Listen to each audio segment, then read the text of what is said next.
Hey guys, so today I'm going to be making a video showing you how to install a shift boot retainer on a Honda Civic Si. So all you need to do this today, you're going to need the shift boot retainer. I bought the VMS retainer online. It was only about 12 bucks. It's a really nice one. It fits the Hondas nicely. Some nitro coated gloves. Those are optional. I just have them because they help me grip better. You're going to have a 14mm wrench, a zip tie, and a pair of scissors. So let me just put my glove on here real quick.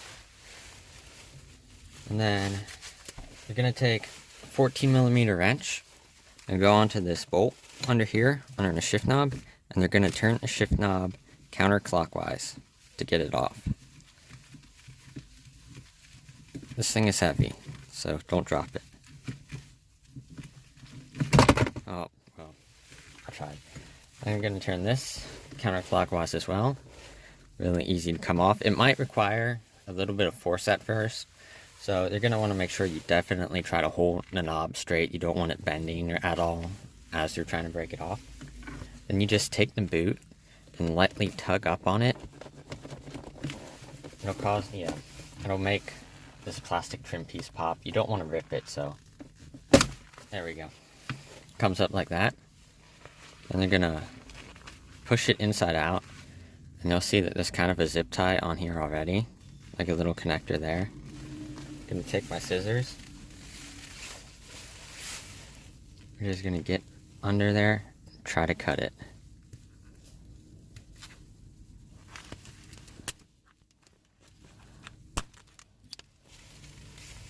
Alright, so I'm gonna take my gloves off real quick just so I can get in here better. Gonna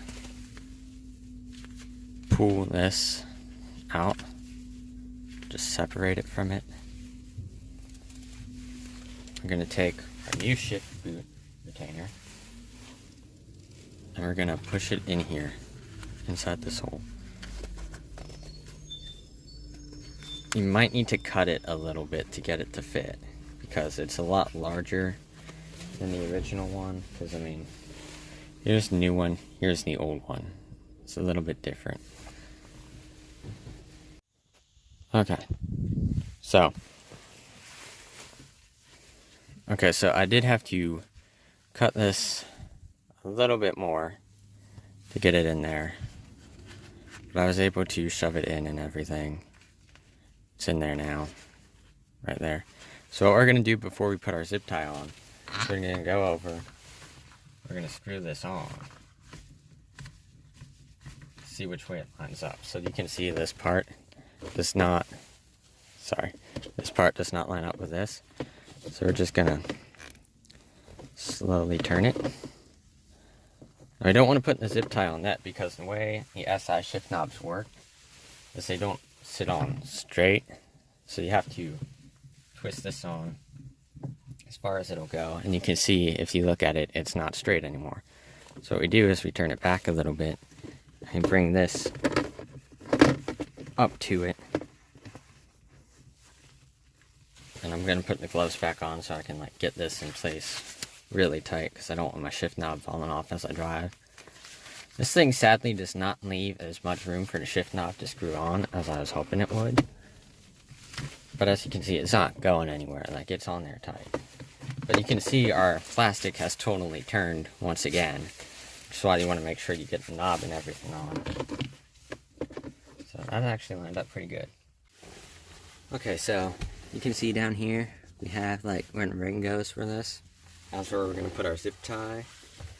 It's going to be a little hard to do because it's down here. We would take it, kind of get it in there, line it up and everything. We're going to make sure it's still lined up. Just get it in there, pull it as tight as we can, like that. Take your scissors.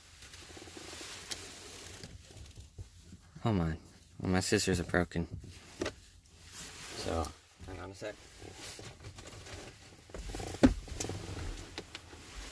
Just use my wire cutters here. Cut the end off like that. Take this.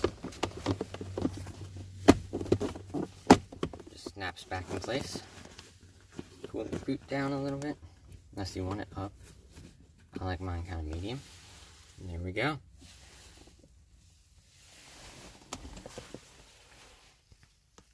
So, there you go, guys. There's the VMS boot retainer install.